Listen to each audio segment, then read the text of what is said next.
الحمد للہ رب العالمین والصلاة والسلام علی اشرف الانبیاء والمرسلین نبینا محمد وعلی آلہ وصحبہ اجمعین، اما بعد۔ اسوہ حسنہ کی روشنی میں جو ہم زندگی گزارنے کے بہترین اصول پڑھ رہے ہیں، اس میں آج دیکھتے ہیں کہ دعا کی مہارت سے لوگوں کو کیوں کر اپنایا جا سکتا ہے۔ جیسے ہمیں معلوم ہے کہ دعا جو ہے وہ مومن کا ہتھیار ہے، تو دعا کرتے رہنا چاہیے اور دوسروں کو دعا دیتے رہنا چاہیے اور دعا لیتے رہنا چاہیے۔ تو آئیے ہم آج اپنے جو موضوع کا آغاز ایک بہت ہی پیاری اور خوبصورت دعا سے کرتے ہیں، اور یہ دعا جو ہے حضور صلی اللہ علیہ وسلم یہ دعا کیا کرتے تھے اور ہمیں بھی ہدایت دی ہے یہ دعا کرنے کی ہمارے حسن اخلاق کے لیے۔ تو آئیے دعا کا میں ترجمہ پڑھ کے سناتی ہوں آپ کو۔ اے اللہ، تو بادشاہ ہے، تیرے سوا کوئی معبود نہیں، تو میرا رب ہے اور میں تیرا ہی بندہ ہوں۔ میں نے خود پر ظلم کیا، مجھے اپنے گناہ کا اعتراف ہے، میرے گناہ معاف کر دے۔ یہ تیری شان ہے کہ تیرے سوا کوئی گناہ معاف نہیں کرتا۔ مجھے بہترین اخلاق کی ہدایت دے، بہترین اخلاق کی ہدایت تو ہی دے سکتا ہے۔ مجھے برے اخلاق سے بچا، برے اخلاق سے مجھے تو ہی بچا سکتا ہے۔ میں حاضر ہوں اور ساری خیر تیرے ہی ہاتھ میں ہے۔ بے شک، آمین۔ لوگ عام طور پر اپنے لیے دعائیہ کلمات پسند کرتے ہیں۔ آپ ان سے مل کر سلام کے بعد ان کے حال احوال پوچھیں اور یہ بھی کہہ دیں کہ اللہ آپ کو خوش رکھے، آپ کی زندگی میں برکت دے، تو لوگ بہت خوش ہوتے ہیں۔ کسی آدمی سے ملیں، اگر اس کے بچے بھی ہمراہ ہوں تو آپ کہہ دیں اللہ ان سے آپ کی آنکھوں کی ٹھنڈک کرے اور اللہ آپ کی وحدت قائم رکھے، اللہ کرے آپ کی اولاد نیک ہو اور نیک زندگی گزارے۔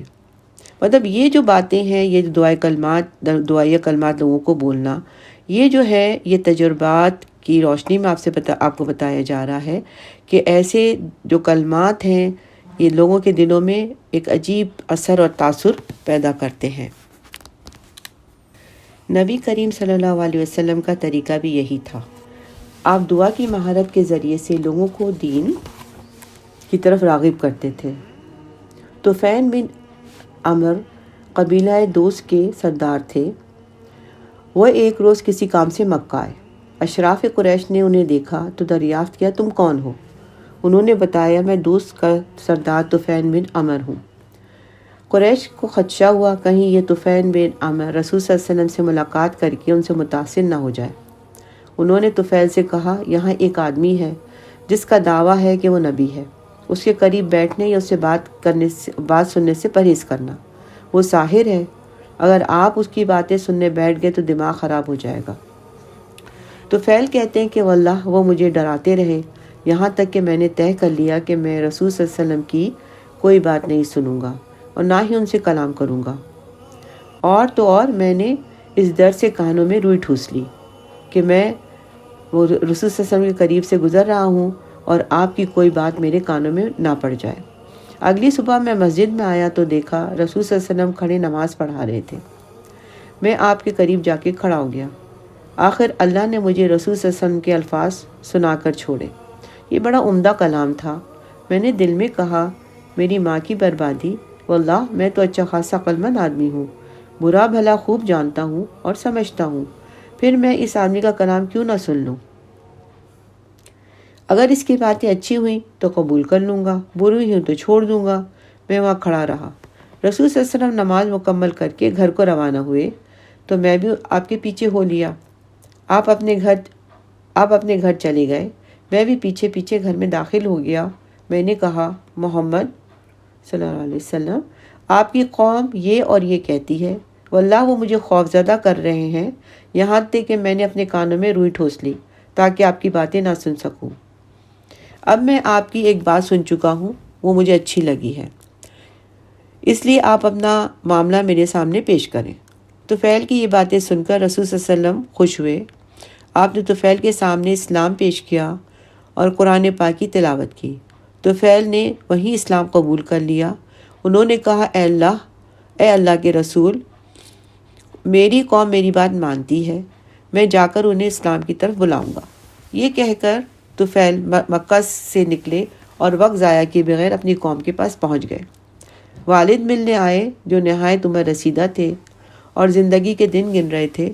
طفیل نے پختہ لہجے میں انہیں اسلام کی دعوت دیتے ہوئے کہا، ابا جان آپ مجھ سے دور رہیے، آپ کا مجھ سے اور میرا آپ سے کوئی تعلق نہیں۔ وہ بہت گھبرائے اور پوچھا، آخر کیا ہوا بیٹے؟ کہا، میں مسلمان ہو گیا ہوں، ہو کر محمد صلی اللہ علیہ وسلم کے دین پر کاربند ہو گیا ہوں۔ والد کہنے لگے، پیارے بیٹے میرا دین بھی وہی ہے جو تیرا ہے۔ طفیل نے کہا، پھر جا کے آپ غسل کر کے آئیے اور پاک صاف ہو کر آئیے تاکہ میں آپ کو وہ باتیں بتاؤں جو میں نے سیکھی ہیں۔ طفیل بن عمر کے والد گئے، پاک صاف ہو کر آئے، پھر طفیل کے پاس آئے۔ طفیل نے ان کے سامنے اسلام پیش کیا، وہ مسلمان ہو گئے۔ ادھر سے فارغ ہو کر طفیل اپنے گھر گئے۔ جب بیوی آئی تو انہوں نے کہا، دور رہو، میرا تم سے اور تمہارا مجھ سے کوئی تعلق نہیں۔ وہ کہنے لگی، میرے ماں باپ آپ پر قربان کیوں؟ طفیل نے کہا، اسلام نے میرے اور تمہارے درمیان جدائی ڈال دی ہے، میں محمد صلی اللہ علیہ وسلم کے دین کا پیروکار بن گیا ہوں۔ تو ان کی بیوی بھی نیک تھی، کہنے لگی کہ میرا بھی دین وہی ہے جو آپ کا دین ہے۔ انہوں نے کہا، جاؤ پاک ہو کر آؤ۔ بیوی گئیں اور ان کو خوف آیا کہ قوم کے بت کی پوجا چھوڑ دی تو وہ بچوں کو مار ڈالے گا۔ یہ سوچ کر واپس آئیں اور کہا، میرے ماں باپ آپ پر قربان ہوں، بچوں کے متعلق آپ کو ان کے جو بت تھے اس کا نام تھا ذو اشرا، سے ڈر نہیں لگتا، یہ ان کے بت کا نام تھا۔ ان کا عقیدہ تھا کہ جو شخص اس کی پوجا چھوڑ دے گا وہ اسے اس کے بال بچوں کو موت کے گھاٹ اتار دیتا ہے۔ طفیل کہنے لگے، جاؤ میں تمہیں ضمانت دیتا ہوں کہ بت انہیں کوئی نقصان نہیں پہنچائے گا۔ وہ گئیں، پاک صاف ہو کر آئیں، انہوں نے اسلام کے متعلق بتایا تو انہوں نے اسلام قبول کر لیا۔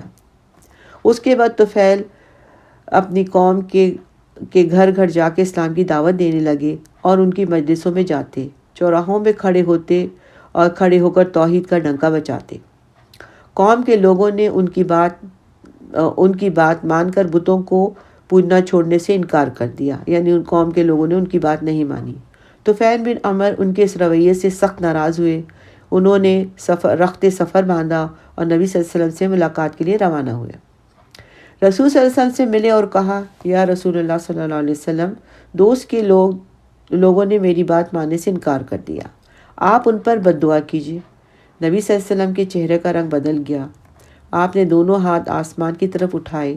طفیل نے دل میں کہا، اب دوست کے لوگوں کی شامت آئی، لیکن رحم دل نبی صلی اللہ علیہ وسلم انہوں نے یوں دعا کی کہ اے اللہ دوست کو ہدایت دے، اے اللہ دوست کو ہدایت دے۔ پھر طفیل کی طرف متوجہ ہوئے اور فرمایا، آپ اپنی قوم کے پاس واپس جائیے، انہیں نرم گفتاری سے اسلام کی طرف بلائیے، یعنی محبت سے، آرام سے ان کو اسلام کی طرف بلائیے۔ طفیل بن عمر واپس گئے، قوم کو اسلام کا پیغام سناتے رہے، یہاں تک کہ سب لوگ مسلمان ہو گئے۔ سبحان اللہ، آسمان کے دروازے کھٹکھٹانے کا کیسا عمدہ عمل۔ نبی صلی اللہ علیہ وسلم کی دعوت کے ابتدائی دور میں مسلمان قلیل تعداد میں تھے، قلیل کا مطلب تھوڑی تعداد میں تھے، یہ 38 آدمی تھے۔ ایک روز حضرت ابو بکر صدیق رضی اللہ تعالیٰ عنہ نے رسول صلی اللہ علیہ وسلم سے اصرار کیا کہ باہر چلیں اور اسلام کی اعلانیہ دعوت کر دیں۔ رسول صلی اللہ علیہ وسلم نے فرمایا، ابو بکر ابھی ہم تھوڑے ہیں۔ ابو بکر رضی اللہ تعالیٰ بہت پرجوش تھے اور رسول صلی اللہ علیہ وسلم سے اصرار کرتے رہے کہ آپ نے 38 مسلمانوں کو جمع کیا اور ان کے ساتھ باہر نکلے، خانہ کعبہ میں آئے، ہر آدمی اپنی قوم کی مجلس میں گیا۔ حضرت ابو بکر صدیق رضی اللہ تعالیٰ عنہ سب کے سامنے کھڑے ہوئے اور اسلام کی حقانیت بیان کرنے لگے اور بتوں کے بارے میں کہ بت جو ہے وہ جھوٹے ہیں اور ان کی بت پرستی چھوڑ دو۔ مشرکین مسلمانوں پہ پل پڑے، انہوں نے مسجد کے کونوں میں پھیل کر مسلمانوں کو پیٹنا شروع کیا۔ مشرکین کی تعداد زیادہ تھی، مسلمان تتر بتر ہو گئے۔ مشرکین کی ایک ٹولی حضرت ابو بکر صدیق رضی اللہ تعالیٰ پر حملہ آور ہوئی اور انہیں شدید زخمی کر دیا، وہ زمین پہ گر پڑے۔ فاسق عقبہ بن ربیعہ آیا اور اپنے پیوند لگے چرمی جوتوں سے حضرت ابو بکر صدیق رضی اللہ تعالیٰ کے چہرے پر مارنے لگا، پھر ان کے پیٹ پہ کھڑا ہو گیا۔ حضرت ابو بکر صدیق کے چہرے سے خون بہہ رہا تھا اور جلد یعنی چمڑی ان کی تھی وہ جا بجا پھٹ گئی تھی۔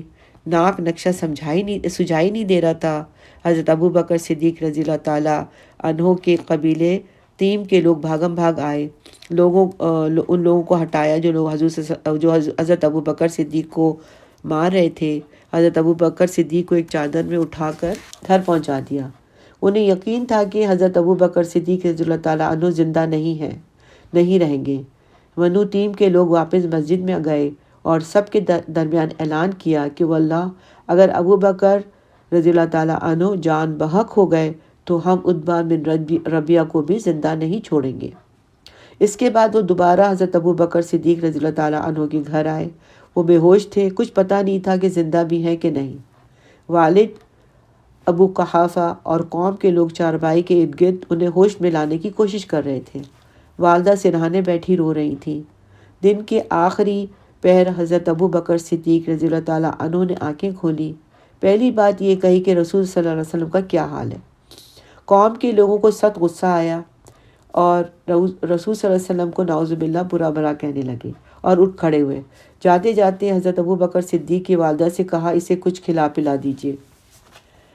والدہ اصرار کرنے لگی کہ کچھ کھا پی لو تو حضرت ابو بکر صدیق رضی اللہ تعالیٰ یہی پوچھتے رہے کہ رسول صلی اللہ علیہ وسلم کا کیا حال ہے، رسول صلی اللہ علیہ وسلم کا کیا بنا۔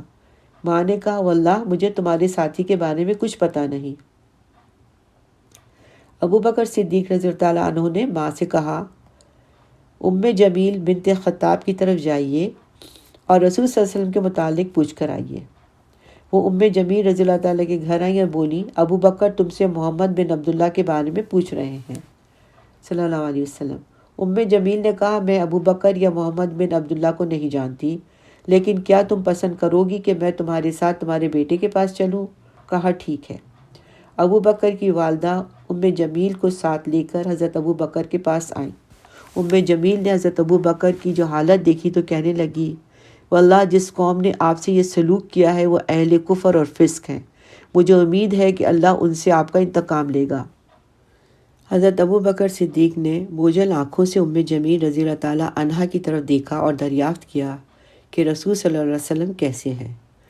ابو بکر رضی اللہ تعالیٰ کی والدہ پاس بیٹھی تھیں۔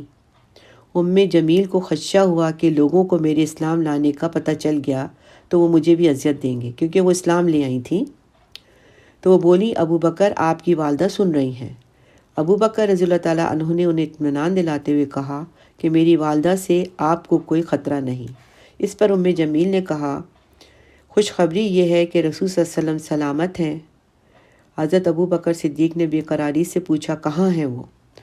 جمیل نے بتایا کہ ابو ارقم کے گھر میں ہے۔